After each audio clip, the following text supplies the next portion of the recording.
we must not only seize our present desire for the growth of the state, but we must desire its decrease, its awakening, meaning ultimately and at the end of the day, we must always vote against the construction, development, and progress of the state, because the state is the ultimate representation and epitome of evil, corruption, injustice, inequality, dominance, violence, and other things directed directly against all of us in one way or another, particularly when we are citizens, inhabitants, and dwellers of the country or the society. So the state is obviously worse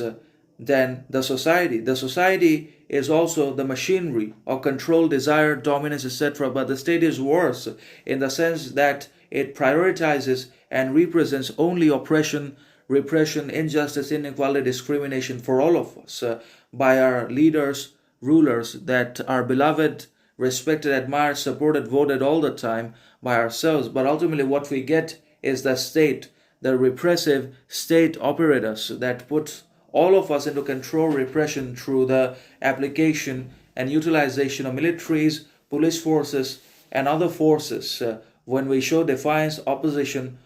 and basically challenge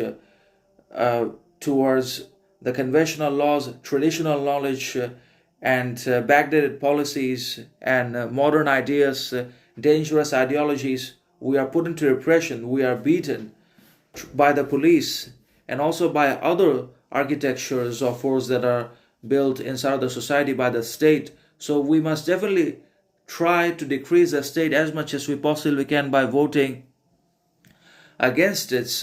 expansion. So obviously we must and we have to be able to absolutely challenge, oppose, reject the idea of the state in our society,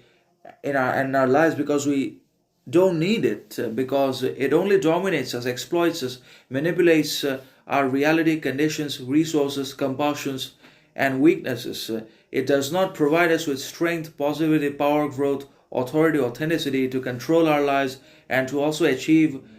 basically purpose, meaning, and thrive in the external world. But it represses us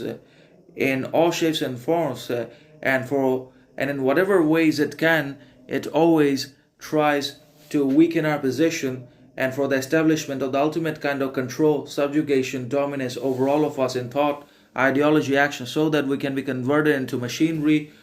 for exploitation by the government, by the corporates, businesses, organizations, institutions, etc. And we do not have any say left, because the freedom of speech and expression are already dead and non-existent now in the modern democracy.